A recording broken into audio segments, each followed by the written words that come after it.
375장 찬송하겠습니다.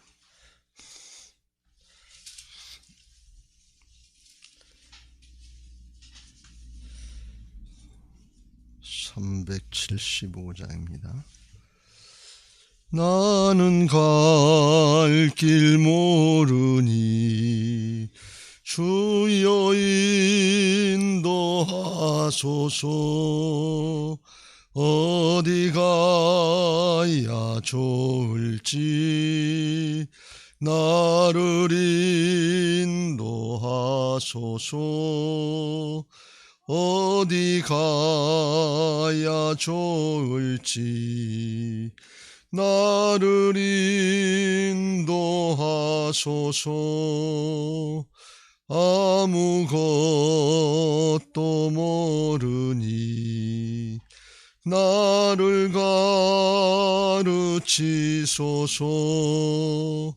어찌해야 좋을지 나를 가르치소서. 어찌해야 좋을지 나를 가르치소서. 아이같이 어리니 나를 도와주소서. 힘도 없고 약하니 나를 도와주소서. 힘도 없고 약하니 나를 도와주소서.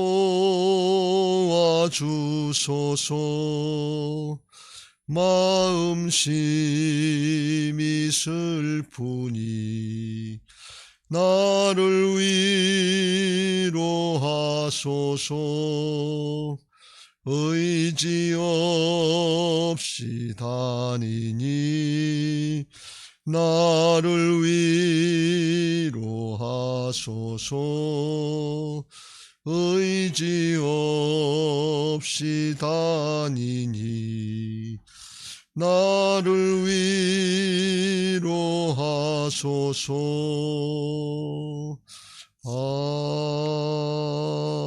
아멘. 사도신경으로 신앙 고백하겠습니다.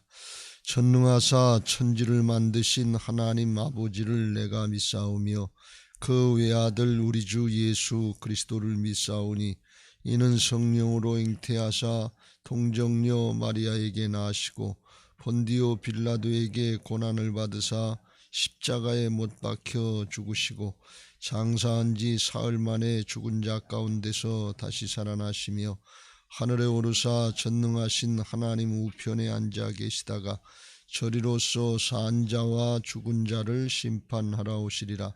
성령을 믿사오며 거룩한 공회와 성도가 서로 교통하는 것과 죄를 사하여 주시는 것과 몸이 다시 사는 것과 영원히 사는 것을 믿사옵나이다. 아멘. 419장 찬송하겠습니다.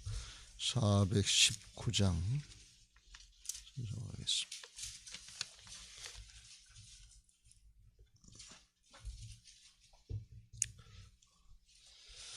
주 날개 밑 내가 편안히 쉬네.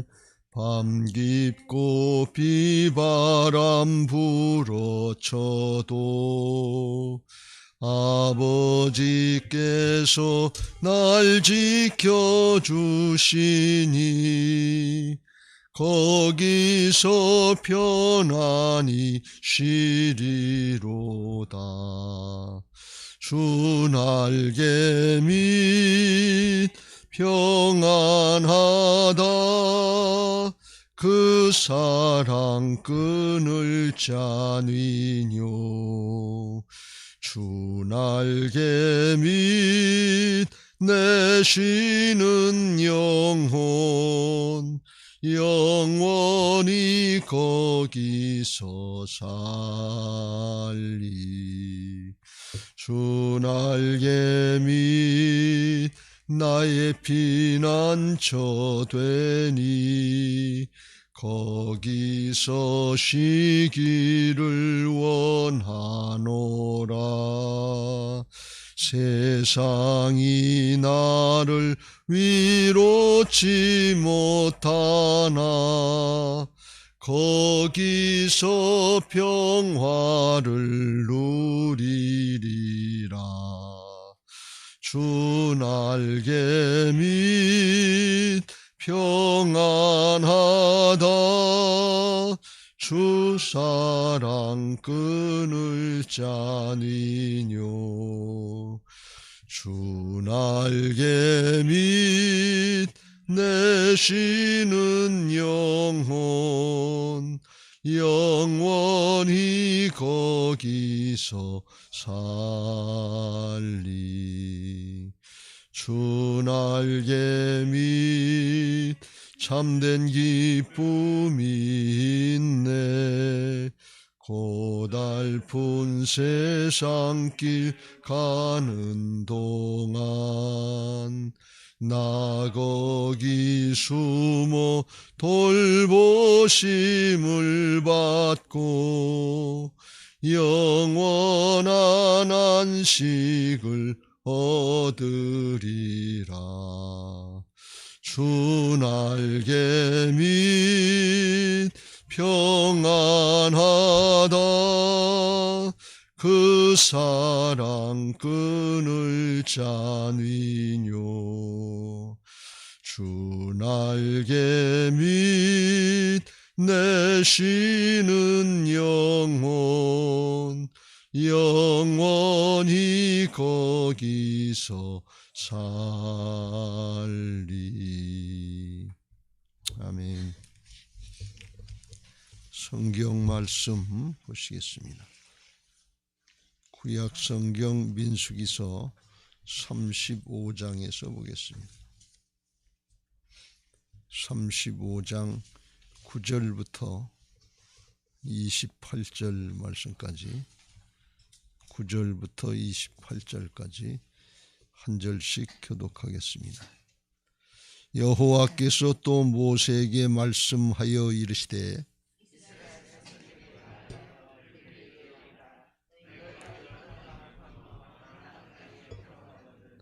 너희를 위하여 성읍을 도피성으로 정하여 부지 중에 살인한 자가 그리로 피하게 하라.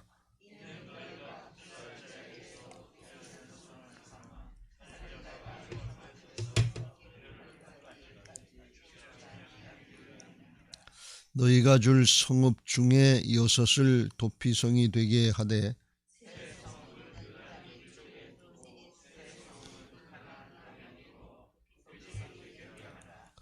이 6 성읍은 이스라엘 자손과 타국인과 이스라엘 중에 거류하는 자의 도피성이 되리니 부지 중에 살인한 모든 자가 그리로 도피할 수 있으리라.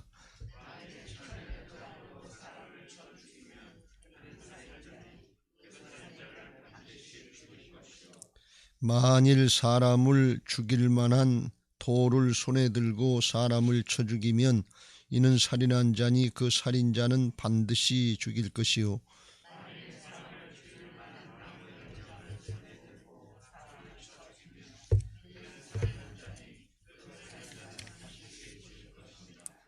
피를 보복하는 자는 그 살인한 자를 자신이 죽일 것이니 그를 만나면 죽일 것이요.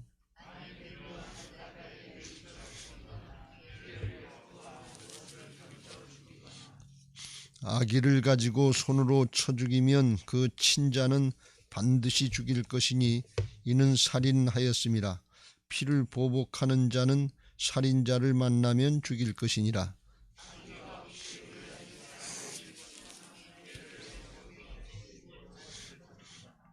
보지 못하고 사람을 죽일 만한 돌을 던져서 죽였을 때에 이는 악의도 없고 헤아려 한 것도 아닌즉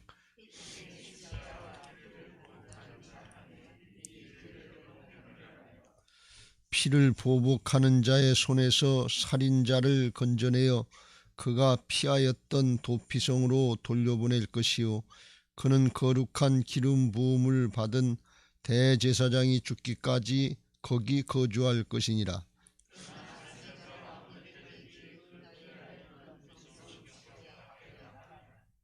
피를 보복하는 자가 도피성 지경 밖에서 그 살인자를 만나 죽일지라도 피 흘린 죄가 없나니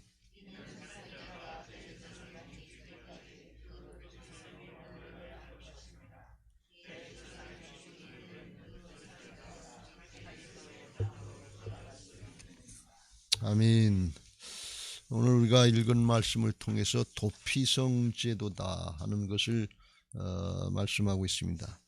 오늘날 우리에게는 뭐 도피성 제도다 하는 그런 제도는 없습니다만 구약에 부지 중에 이제 살인한 사람을 12절에 보면 판결, 재판을 받아서 죄가 확정될 때까지 임시로 피할 수 있는 곳이 도피성이다 그랬습니다. 고의로다가 이제 사람을 죽인 것이 아니고 실수로다가 오늘날로 이야기하면 과실치사다 이렇게 볼 수 있는데 실수로다가 사람을 죽인 경우에 그런 경우에 임시 피할 수 있는 그런 제도다. 그런 길을 마련해 놓은 것입니다. 이건 무슨 말씀인가 하면 구약에는 고엘 제도라고 하는 제도가 있었어요. 가까운 친족 형제 간에 대를 잇지 못하면 형사치수제도 모양 형이 대를 잇지 못하고 자식이 없이 죽으면 형수를 취해서 동생이 대를 이어주는 그런 게 있죠. 예를 들면 나오미가 모압으로 피신했을 때 남편도 죽고 두 아들도 죽고 그러는데 그 가장 가까운 친족이었던 이제 기업 물을 자라고 그래서 보아스가 룻 며느리인 룻과 결혼해서 자식을 낳는데 오벳을 낳는데 그 오벳은 보아스의 자식이 아니라 그 자식을 누구한테 주는가 하면 나오미한테 주는 거예요. 나오미의 집안 대를 이어주는 거예요. 그래서 대를 이어가지고서 그 자식에서 이세가 나오고 이세 밑에서 다윗이 나오고 그 이제 쭉 따라와서 예수님이 나온 거예요. 그러니까 대를 이어주는 그 책임, 의무 그게 이제 고엘 제도의 한 부분이고 또 하나 고엘 제도의 모습은 친족이 억울한 죽음을 당했을 때 가장 가까운 친족이 그 원수를 갚아주는 거예요. 그 원수를 갚아줄 사람을 이제 여기 12절에 보면 이는 너희가 복수할 자에게 도피하는 성읍을 삼아겠다. 복수할 자 이렇게 말씀했고 19절 피를 보복하는 자는 그 살인한 자를 자신이 죽일 것이니 그를 만나면 죽일 것이요. 그래서 피를 보복하는 자가 가까운 친족 중에서 그 살인당한 원수를 갚아줄 사람이다. 그런 말씀이. 이게 이제 고엘 제도에. 그러니까 고의로 살인한 사람, 고의로다가 아주 작정을 하고 여기 뭐 20절 뭐 미워하는 까닭에 아주 작정하고 죽였다든지 악의를 가지고서 기회를 엿보다 죽였다든지 이런 건 용서할 거 없고 죽이라 그래요. 그러니까 그런 고의적인 범죄자들이 은신처가 도피성이 아니고 고의가 없이 사고로다가 실수로다가 이렇게 죽인 사람을 일단 피할 수 있는 그런 제도가 도피성 제도예요. 그러니까 일단 피하지 않으면 어떻게 되는가 하면 이유가 밝혀지기 전에 피를 보복하는 자, 친족 중에서 가까이 있는 사람 중에 자기 친족이 죽었으니까 과실이든 실수든 죽었으니까 죽일 수 있다 그런 얘기예요. 그러니까 무슨 얘기인가 하면 빨리 피해야지 피하지 않으면 피하기 전에 죽어도 할 수 없다 그래요. 피해 보복자가 죽여도 그건 잘못이 아니다 그런 말씀이에요. 그 책임과 의무가 있으니까. 그러니까 이게 과실이다, 실수다, 전혀 고의성이 없었다 하는 것은 일단 피하고 그 다음에 이제 뭐 장로들이나 회중들이나 불러서 심판을 받아봐야 된다는, 심판 받기 전에 빨리 피해라 그러니. 예, 그렇지 않고 이제 심판을 받아서 이제 진짜 이건 과실이었다, 고의성이 없었다, 그렇게 이제 두세 사람 이상이 이제 증인돼서 이렇게 판결이 되면, 그러면 그때 이제 다시 이제 25절에 보면 피를 보복하는 자의 손에서 살인자를 건져내서 그가 피하였던 도피성으로 거기 다시 보내줘서, 이제는 이제 피해 보복자도 아니까 그 안에서, 도피성 안에서 당분간 사는 거예요. 언제까지 사느냐? 거룩한 기름 부음을 받은 대제사장이 죽기까지 거기서 산다. 그 다음에 이제 죽으면, 대제사장이 죽으면 28절에 살인자가 자기의 소유 땅으로, 자기 고향으로 그때 돌아갈 수 있다. 그 뜻은 뭔가 하면 대제사장은 옛날이나 예수님 때나 마찬가지로 하나님과 사람 사이에 중보 역할을 하는데, 대제사장이 구약의 당시에 이 뭐 도피성을 피한 사람을 위해서 죽은 건 아니지만 그런 중보의 역할을 한다고 믿은 거예요. 그러니까 대제사장의 죽음이 그 죄값을 감당했다 이렇게 여겨지는 거예요. 그게 사실은 이제 발전해서 신약에서는 대제사장 대신 예수님이 우리의 인간의 죄를 다 담당하시고 죽으시고 사신 것이 십자가 부활의 복음인 것을 믿으시기 바랍니다. 그러니까 이 도피성의 제도는 예수님의 십자가 부활의 복음의 전신이다 이렇게 볼 수가 있어요. 그래서 이 도피성 제도가 있는데 대제사장이 죽기까지는 그 안에 있어야 되는 거예요. 그래야 보호를 받는다 말이지, 안전하게 그 도피성이라고 하는 성에서. 그렇지 않고 26절 밖으로 나가면, 밖으로 나갔다가 피를 보복하는 사람이 죽이면 상관없다, 당하는 건다, 당한다 그런 말씀이.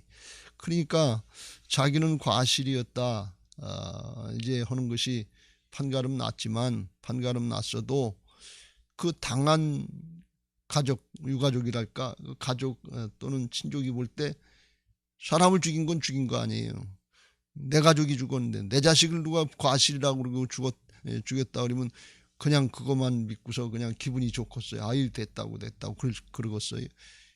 손해를 보고 상처를 입고 그 마음 아픈 거, 이거는 당사자는 그건 어떻게 할 수 없는 거다 말이지. 그러니까 거기 안에서 보이지 않고 당분간 어떻게 보면 육신적으로 죄값을 감당하는 마음으로다가 미안하고 죄송한 마음으로 그 안에 살라 그런 말씀이. 그 밖으로 나온 제사장이 죽기 전에 그 밖으로 나오면, 그러면 죽여도 그거는 상관없다는, 그러니까 그 안에서 살라 그런 말씀이. 이 도피성이라고 하는 것에 대해서 이제 하나님이 만들어 놓으셨는데, 이 하나님이 이것을 만드신 것은 생명을 소중하게 여기시기 때문에 그렇습니다. 무고한 생명이 죽는 것을 원치 않으신다 그런 말씀이. 어저께 레위 지파에게 성읍을 각 지파에서 이제 전국적으로 48개, 성읍이라서 큰 성읍은 아니지만 48개를 주는데 6절에 너희가 레인에게 줄 성읍은 살인자들을 피하게 할 도피성으로 6성읍이요 그 외에 42성읍이라. 그래서 48개를 주는데 그 중에 6개는 도피성으로 다 사용을 하라. 그런 거예요. 그래서 여기 오늘 13절 14절에 말씀한 것처럼 6개 도피성이 있는데 요단강 3개는 요단강 동편에 있고 3개는 요단강 서편에 전국적으로 이렇게 있는데, 요단강 동편에 3개가 있는 것은 이렇게 땅이 이렇게 됐다고 그랬죠. 이쪽에 바산 골란이라는 곳에 있고, 중간에 이제 길르라못이라고 하는 곳에 하나 있고, 밑에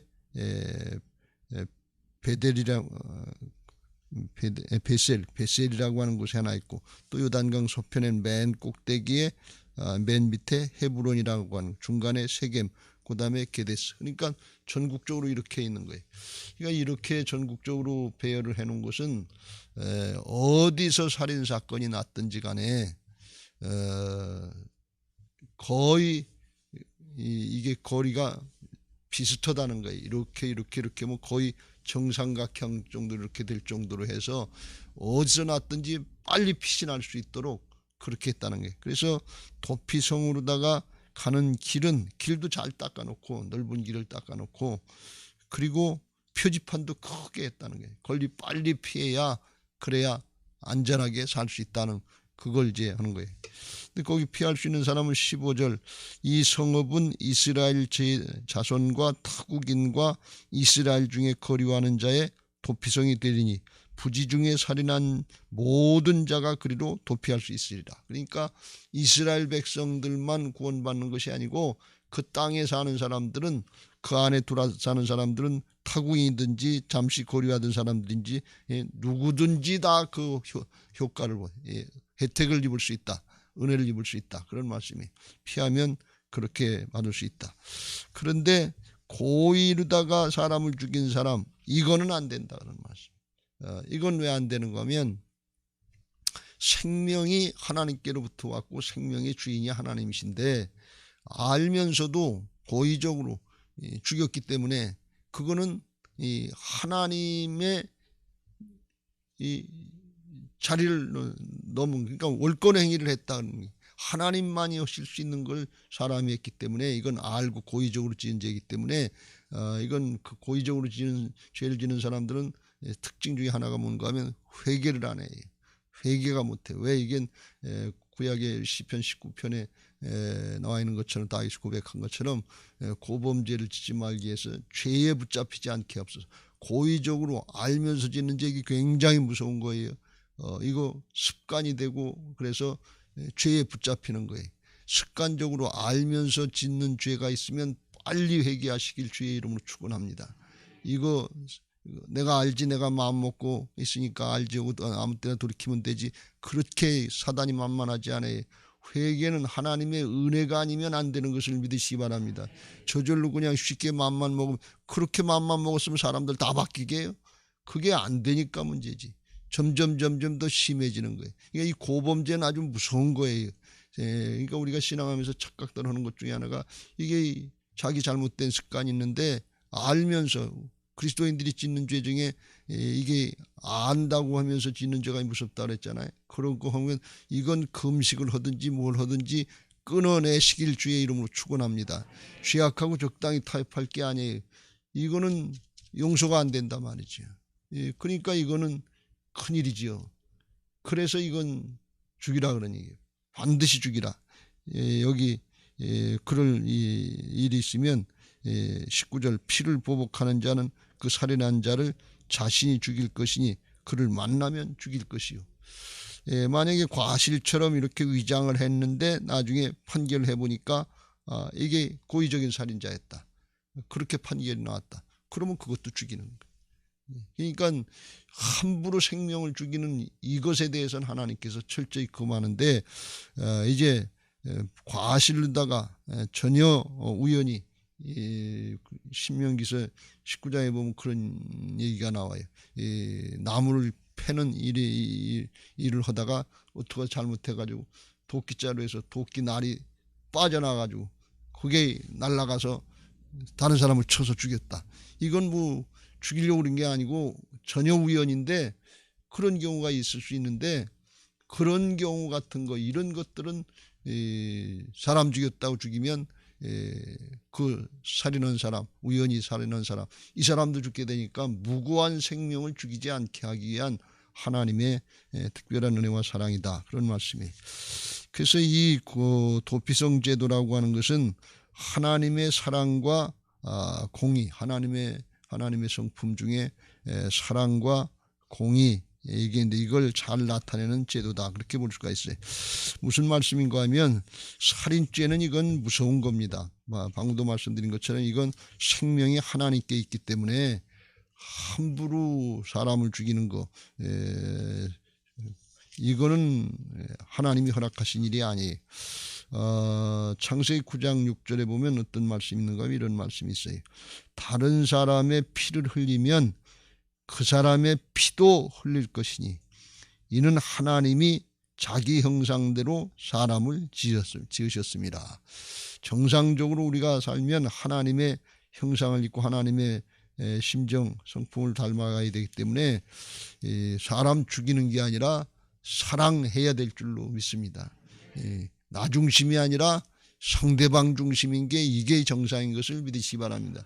오늘날은 죄악에 물들어가지고 다 자기 중심으로 살고 이게 내 문제 내가 해결하고 뭐 내 거 내가 챙기지 않으면 어떡하나 이런 심정들을 갖고 이게 신앙의 목적인 줄 아는데 이 근본 자체가 죄악으로 물들었고 죄성을 타락한 이후에 잘못된 왜곡된 모습인 것을 믿으시기 바랍니다. 그렇게 살면 죽어요. 이제 오늘 33절 말씀에도 끝에 그랬어요. 너희는 너희가 저주하는 땅을 더럽히지 말라. 피는 땅을 더럽히나니 피 흘림을 받은 땅은 그 피를 흘리게 한 자의 피가 아니면 속함을 받을 수 없느니라. 이게 아주 무서운 거예요. 그러니까 사람을 죽였으면 그 땅에 피가 흘렀으면 땅까지 저주를 받는다 그런 얘기. 그래서 그 사람을 죽여서 속죄를 하는 마음으로 그 사람을 죽여야 죄도 문제지만 그 땅도 회복이 된다 그런 말씀이에요. 그렇게 무서운 게 이게 살인죄고 피 흘리는 거예요. 제 생각에 북한 땅 같은 데는 얼마나 사람을 많이 죽였냐 말이지. 공산주의 같은 데 사람을 그냥 파리 목숨처럼 이렇게 죽이는데 그게 땅이 저주를 받게 돼 있어요. 그러니까 잘 살래야 농사가 잘 되고 목축이 잘 되고 잘 살 수가 없는 게 하나님 나라 원리인 것을 믿으시기 바랍니다. 하나님이 그렇게 정해 놓으셨어요.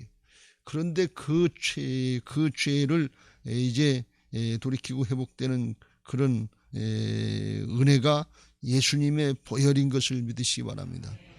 핏값을 예수님이 대신 우리 대속해서 죽으셨잖아요. 그런 정신 가지고 죽는 사람들이 나올 때 그 회복의 은혜가 있는데 그게 순교의 피인 것을 믿으시기 바랍니다. 여러분 순교의 피는 능력이 있어요. 사람이 몰라서 그렇지 하나님 앞에 그런 죄들 피 흘린 죄들이 뭔지도 모르고 어렵고 힘들게 찌들게 사는 나라들이 얼마나 많으냐 말이죠. 또 우상을 잘못 섬기는 나라들에서는 그걸 몰라가지고 우상한테 귀신한테 인신제사를 드린다 말이지. 이게 꼭 망하는 길인데 사단은 도적질하고 죽이고 멸망시키는 그걸 한다면 그게 최고의 정성으로 드리는 거라고 착각하는 게 이게 우상 숭배 중에 아주 무서운 거예요. 사람들이 잘못 생각해가지고 하나님을 잘 섬기고 말씀을 따르고 살아야 되는데 이건 평생 구속이고 억압인 줄 알고 자기들의 가장 최고의 제사를 드린다, 제물을 드린다 이런 잘못된 귀신의 논리에 속아가지고서 우상 숭배하는데 그래서 자녀들의 피를 자녀들을 인신제사로 드리는 경우가 인류 역사에 많이 있었단 말이에요. 이건 피 흘리면 어떻게 되냐면 그 피가 죽인 자의 피가 아니면 속죄하면 안 된다는 거예요. 여러분 이게 자살 이거 아주 할 수 없으니까 그게 용납이 안 되는 거예요. 생명은 하나님께 있는 것을 믿으시기 바랍니다. 하나님만이 좌우할 수 있는 거예요. 또 하나님의 형상을 따라서 만들어 주신 거기 때문에 이게 아주 무서운 거예요. 죄를 지면 그 땅까지 저주받는다. 그러니까 이게 무슨 말씀인가 하면 하나님은 이와 같이 사람의 생명을 죽이는 죄, 살인죄 이거에 대해서는 타협이 없는데 그런데 죽이려고 하는 의도를 가지고 죽인 거는 이렇게 무섭게 하나님이 판단하시고 정죄하시지만 심판하시지만 우연히 그냥 실수로다가 이렇게 한 경우에는 그 생명이 귀하기 때문에 죽이려고 하는 의도를 가지고 한 것이 아니기 때문에 무고한 생명이 죽지 않게 해서 그 원인과 살인의 원인과 동기를 살펴서 그런 사람들을 구제해주고 살려주는 그런 제도가 도피성 제도다 하는 것입니다. 그러니까 이것은 살인죄의 무서운 하나님의 심판 중에도 그를 살려주시는 하나님의 긍휼하심이요 하나님의 사랑의 의미가 들어간 그런 제도다 하는 것이 먼저 나타나는 것이고 또 하나는 여기 방금도 말씀드린 것처럼 아무리 도피성 제도가 잘 돼 있고 누구든지 어디서든지 살인하고 이스라엘 백성들이 아니더라도 길 잘 닦아놓고 표지판도 잘 해놓고 그래서 그냥 빨리 도망가면 거기서 일단 보호를 받을 수 있지만, 그러나 그럼에도 불구하고 고의적인 살인자는 막아주지 않는다. 그거는 재판을 받아서라도 죽여야 된다, 그런 말씀이. 그건 하나님 앞에 용납이 안 된다. 만약에 그게 용납이 되고 건다면 아무나 사람 죽이고 가서 숨어 있다 그러면 될게. 옛날에는 고대 로마 시대나 히랍 시대에 이런 도피성 제도와 비슷한 제도가 있었대. 근데 이방 나라에서는 그야말로 아무나 죽이고 살인죄가 있으면 거기 신전 같은 데 가서 도망가서 있으면 그 치해법권 지역이라 거기 가서 있으면 보호를 받는 그런 제도들이 있었다는 거예요. 그러니까 범인의 은신처로다가 사용이 되는 거지. 근데 하나님의 법은 아니다, 그런 말씀이에요. 우연히 어떻게 그야말로 저희가 없이 악의가 없이 한 거는 용서가 되고 보호가 되지만 그야말로 살인할 때 고의적으로 한 거, 이거는 안 된다, 그런 말씀이에요. 성경에 보면 그런 예가 나와요. 열왕기상 2장에 보면 요압이 맨 나중에 다윗 편에 서지 않고 아도니아의 반란 일으키는데 거기 아비아달 제사장하고 동참을 하게 됩니다. 그래서 이제 다윗이 죽을 때 솔로몬한테 너 그 죄가 있고 또 요압이 전에 남북 통일하는 가운데 북쪽의 장수를 죽이고 아마샬 죽이고 또 누굴 죽였는데 그건 고의적인 살인이다 말이지. 자기 앞가림을 위해서 고의적인 살인을 했는데 그냥 놔두면 안 된다. 유언은 그렇게 했어요. 그건 살인을 보복하라는 게 아니라 그냥 그런 인물을 그냥 놔두면 나라가 서지를 못한다, 법이 서지를 못한다, 그런 뜻이. 그래서 나중에 솔로몬이 왕이 됐는데 또 이제 반란을 일으키려고 하는 아도니아 편에서 그러는 걸 이제 보고서 이게 드러났어요. 아비아달하고. 아비아달은 근데 제사장이니까 사람 죽인 건 아니니까 네 고향으로 가라, 그리고 고향으로 추방을 하고 그 소리를 듣고 요압이 어디로 가느냐, 하나님의 성소에 가서 성소에 그 제단 뿌리라고 해서 그걸 붙잡고 있는 거예요. 그러니까 분하엘을 보내서 처리하라고 그랬는데 분하엘가 성전에 들어가 있으니까, 성소에 들어가 있으니까 이거 어떡할까요? 그리고 겁을 먹고 처리를 못하는 거예요. 그러니까 솔로몬 왕이 그거는 고의적인 살인죄니까 드러내서 그냥 놔두지 말고 드러내서 처리해라 그래서 거기서 드러내가지고서 거기서 죽이는 걸 볼 수가 있어요. 그러니까 고의적으로 지은 죄는 그건 안 된다, 그런 말씀이에요. 이게 구약과 신약의 큰 차이인데 구약의 이 도피성 제도는 육신이 살 수 있는 목숨의 도피성 제도다, 이렇게 볼 수가 있어요.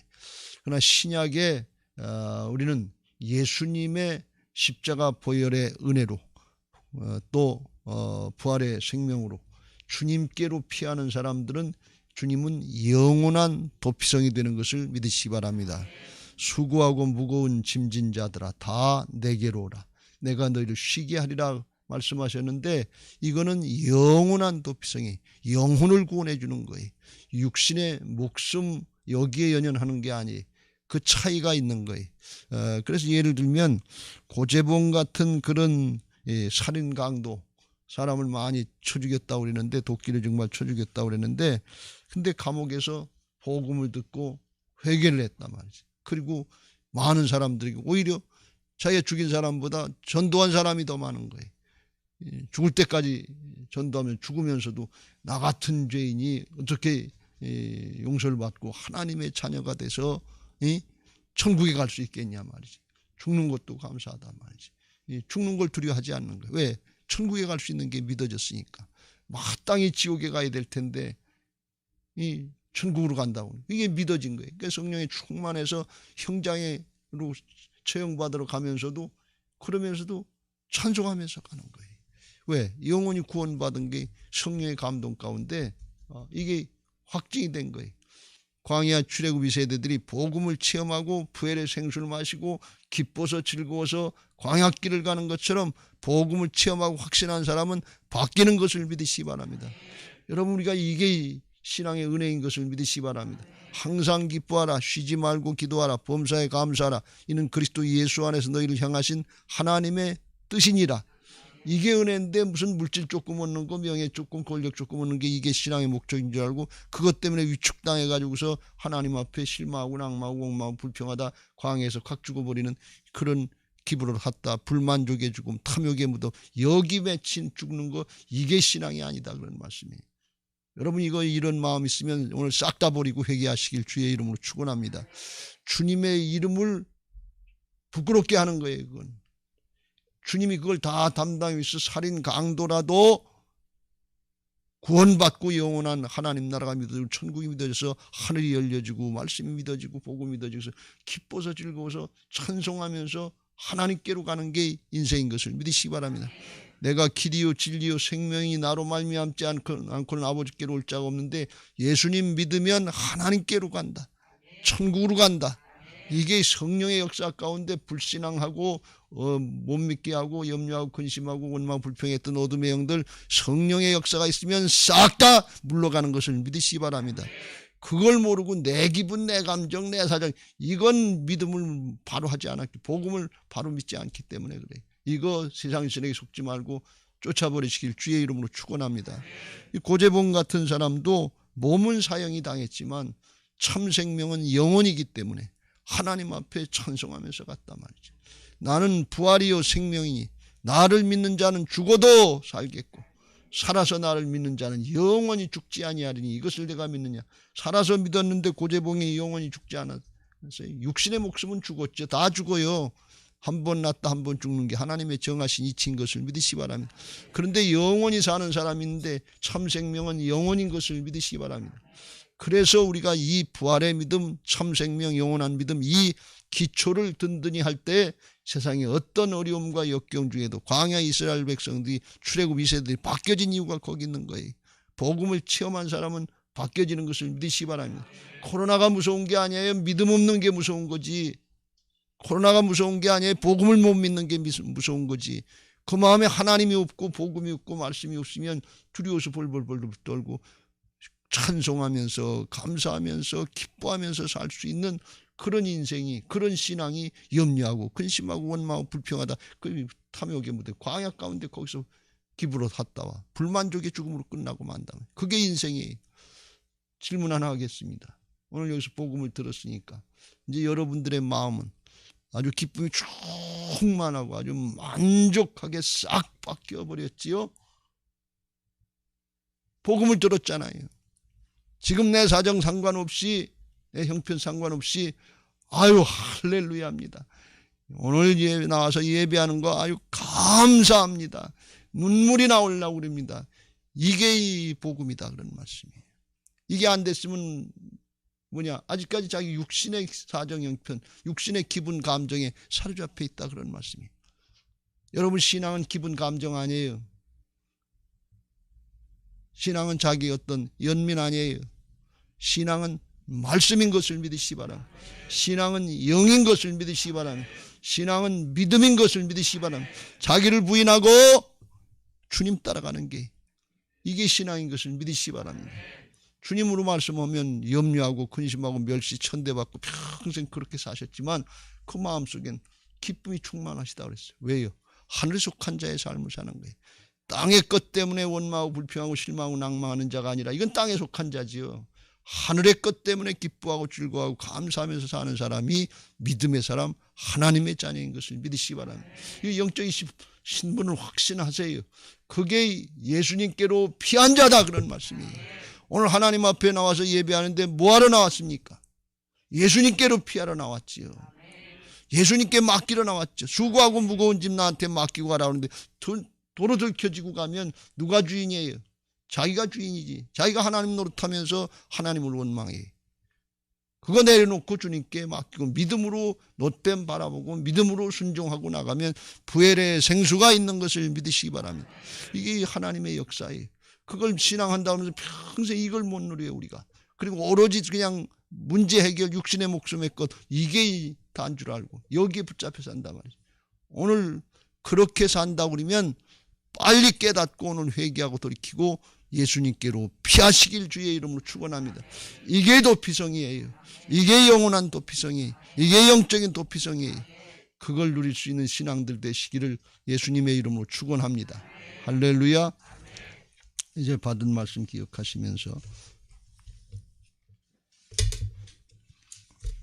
찬양하시고 기도하실 텐데 369장 찬송하시고 기도하시기 전에 기도 제목 같이 읽고 찬양하겠습니다.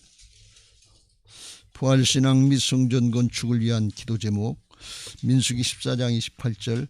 그들에게 이르기를 여호와의 말씀에 내 삶을 두고 맹세하노라. 너희 말이 내 귀에 들린 대로 내가 너희에게 행하리니. 아멘 아멘. 열왕기하 20장 5절. 내가 내 기도를 들었고 내 눈물을 보았노라. 아멘 아멘. 1. 모든 성도들이 부활신앙으로 성령의 전으로 세워지게 하시고 교회의 성전 건축이 하나님의 은혜 가운데 평안하게 이루어지게 하소서. 아멘 아멘. 2. 지역사회와 동네 이웃 주민들에게 사랑으로 봉사하고 섬기는 예배당과 교회가 되게 하소서. 아멘 아멘. 3. 이곳 빨래골 성전에서 하나님의 주권을 인정하는 근원적인 회개를 통하여 우리의 심령을 깨끗하게 씻음받게 하소서. 아멘 아멘. 4. 교회 기초공사가 든든하게 잘 되게 하시고 터파기 공사 기간 중에 주민들의 민원이 발생하지 않도록 도와주소서. 아멘 아멘. 5. 우리 교회 건축이 시작부터 끝까지 하나님께서 주관하셔서 안전하고도 든든하게 세워지게 하소서. 아멘 아멘. 6. 교회 어르신들에게는 편리하고 편안한 시설과 행복한 예배와 기도의 처소로 세워지게 하소서. 아멘 아멘. 7. 다음 세대들에게는 부활신앙을 계승받고 훈련받는 터전으로 세워지게 하셔서 다음 세대들이 불같이 일어나며 부흥하는 건강한 교회가 되게 하소서. 아멘 아멘. 8. 성전 건축을 위하여 기도와 봉사와 물질로 충성하는 모든 성도들의 가정과 사업장과 직장의 형통의 복을 주소서. 아멘 아멘. 나라와 민족을 위해 기도합니다. 1. 코로나 바이러스 감염증으로 고통과 두려움 속에 하루하루를 보내고 있는 모든 국민들을 지켜주시고 나라와 민족을 위해 온 교회가 하나 되어 기도하는 고국의 영적 용사들이 되게 하여 주시옵소서. 아멘 아멘. 2. 코로나 바이러스의 확산을 막기 위해 노력하고 있는 정부와 관계부처, 의료관계자들에게 새 힘을 더하여 주시고 하나님께서 주시는 지혜와 능력으로 방역과 치료를 잘 감당하게 하여 주시옵소서. 아멘 아멘. 3. 코로나 바이러스로 인한 사회 경제적 어려움이 조속히 해결되게 하시고 어린이와 노약자 등의 사회 취약계층과 소상공인들의 삶을 생명싸개로 안전하게 지켜주시옵소서. 아멘 아멘. 4. 코로나 바이러스로 인하여 각 교회의 사역과 성도들의 신앙생활이 위축되지 않게 하시고 주어진 상황 속에서 최선을 다하여 하나님께 영광 올려드릴 수 있는 담대함을 허락하여 주시옵소서. 아멘 아멘. 5. 신천지를 비롯한 이단 세력의 모략과 침투로부터 주님의 몸된 교회들을 안전하게 지켜주시고 이번 기회를 통해 선한 영혼들을 미혹하는 악한 이단 세력들의 실체가 드러나고 사라지게 하여 주시옵소서. 아멘 아멘. 6. 최근 서울과 수도권 지역에서 감염되고 있는 코로나 바이러스를 성령의 불로 소멸하여 주시고 서울과 수도권 지역의 교회와 성도들을 안전하게 보호하여 주시옵소서. 아멘 아멘. 7. 인권과 평등을 빙자하여 죄악을 합법화하려는 포괄적 차별금지법이 통과되지 않도록 도와주시옵소서. 양심의 자유, 신앙의 자유, 표현의 자유가 제한되지 않도록 하옵소서. 아멘 아멘. 사순절 감사헌금 박현준 청년 드렸습니다. 하나님의 모든 제도, 말씀, 이것은 형식에 있지 않습니다. 약속의 말씀을 믿고 순종하면 성령께서 함께 하시는 하나님의 의의 역사가 있는 줄로 믿습니다. 복음에는 하나님의 의가 나타나서 믿음으로 믿음에 이르게 하나니 기록된 바 오직 의인은 믿음으로 말미암아 살리라. 이 믿음으로 하는 게 중요해요. 그래야 성령이 역사하시. 내 기분, 내 감정, 내 사정, 내 형편, 여기 평생 자기에게 사로잡혀 있지 마세요. 이건 사단에게 속는 거예요. 믿음으로 오늘 주께 도피하시길 주의 이름으로 축원합니다. 369장 찬송하시고 통성으로 기도하겠습니다. 죄짐 맡은 우리 구주 어찌 좋은 친군지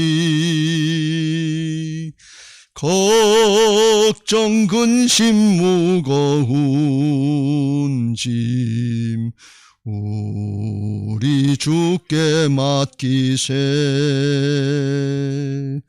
주께 고함 없는 고로 복을 받지 못하네. 사람들이 어찌하여 아랠 줄을 모를까. 시험 걱정 모든 괴로움 없는 사람 누군가.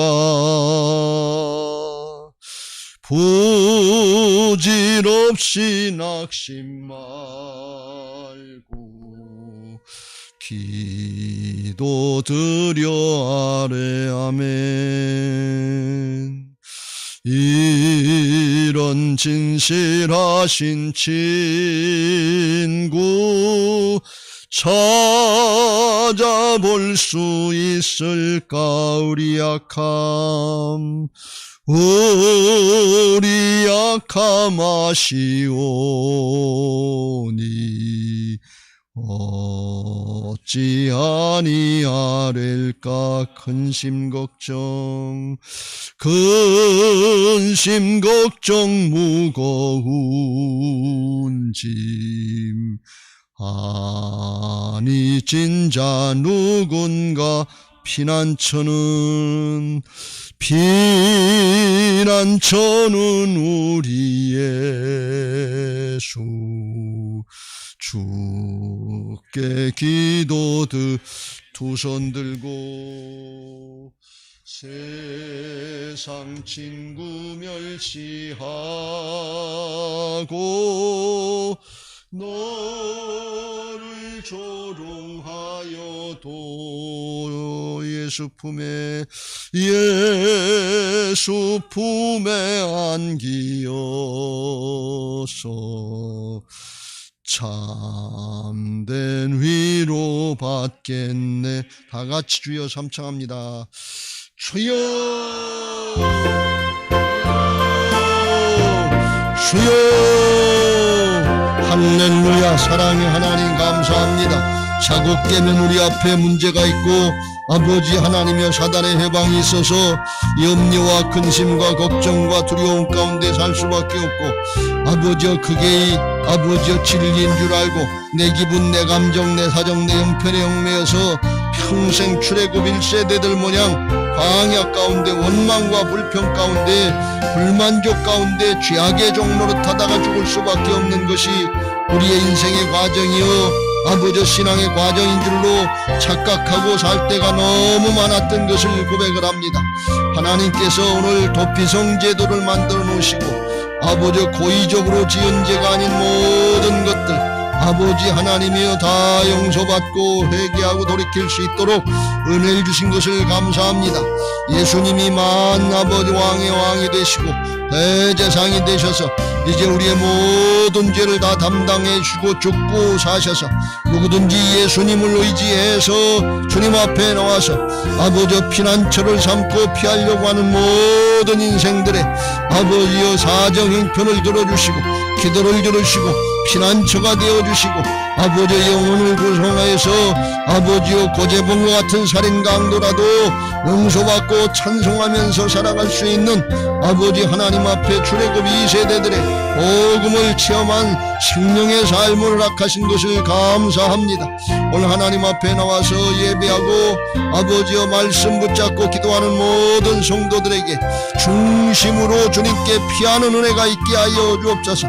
아버지여 우리가 입으로만 주여 주여 하고 기분 감정으로 왔다 가는 것이 아니라 약속의 말씀 붙잡게 하시고 복음의 말씀 붙잡게 하시고 다 이루신 하나님의 나라의 역사를 붙잡고 아버지여 내 자아를 처서 복종시키면서 믿음으로 기도하게 하여 주셔서 복음에는 하나님의 의가 나타난다고 했사오니 아버지 성령님께서 역사하시는 애가 있게 하여 주시고 내 마음의 영광스러운 복음의 광채가 비춰지게 하시고 염려와 근심과 두려움의 모든 어둠의 영들 불신앙의 영들 쫓겨나게 하여 주시고 변화받고 새로워지는 은혜가 있게 하여 주옵소서. 보혈의 생수를 마신 출애굽 2세대들 모양 아버지 광야의 놋뱀의 복음을 체험한 출애굽 2세대들 모양 아버지 불뱀이 있어도 문제가 안됩니다. 염려 근심거리가 있고 광야 생활에도 문제가 안됩니다. 하나님만 계시면 됩니다. 믿음만 있으면 됩니다. 하나님 살아계셔서 이제도 동일하게 역사하시는 줄로 믿습니다. 주여 나를 불쌍히 여겨주옵소서. 믿음 없는 나를 불쌍히 여겨주옵소서. 흉악한 귀신 세상 세력에 붙잡혀있는 나를 불쌍히 여겨주옵소서. 내 자아에 사로잡혀 있는 나를 불쌍히 여겨주옵소서. 내 자아를 깨뜨리고 순전하게 회개하게 하시고 돌이키게 하여 주시옵소서. 하나님의 은혜를 베풀어 주옵소서. 회개할 영을 허락하여 주옵소서. 돌이킬 마음을 허락하여 주옵소서. 당자처럼 깨닫고 돌이키는 마음을 허락하여 주셔서 아버지께로 돌아가게 하여 주시고 주님 품 안으로 들어가게 하여 주셔서 하나님의 예비하신 은혜들을 누리게 하시고 기뻐서 즐거워서 감사해서 하나님의 평강을 누리면서 믿음 생활하게 하여 주옵소서. 오늘도 하나님 앞에 나와서 말씀 붙잡고 도피성의 제도 피난처가 되시는 예수님 바라보면서 믿음으로 기도하는 성도들의 기도를 들으시고 응답하여 주시옵소서. 두려워하지 말라 내가 너와 함께 함이니라. 놀라지 말라 나는 내 하나님이 됨이니라. 내가 어디로 가든지 무엇을 하든지 내가 너와 함께 함이라. 내가 너를 도와주리라. 내가 너를 붙들어주리라. 정녕 내가 너를 도와주리라. 내 의로운 오른손으로 너를 붙들리라 하시는 성령님 부활의 영으로 오늘도 함께 하시는 역사가 우리 가운데 나타나게 하시고 내 심령 가운데 나타나게 하시고 우리 가정 가운데 나타나게 하시고 우리의 부모 형제 자녀들까지 나타나게 하시고 목장에 나타나게 하여 주시고 교회에 나타나게 하시고 하나님의 은혜와 평강이 넘치게 하여 주시옵소서. 내가 다 이루었느니라. 내가 다 이기었느니라. 내가 너와 함께 함이니라. 내가 너를 통해 나타내길 원하느니라. 할렐루야 할렐루야 할렐루야.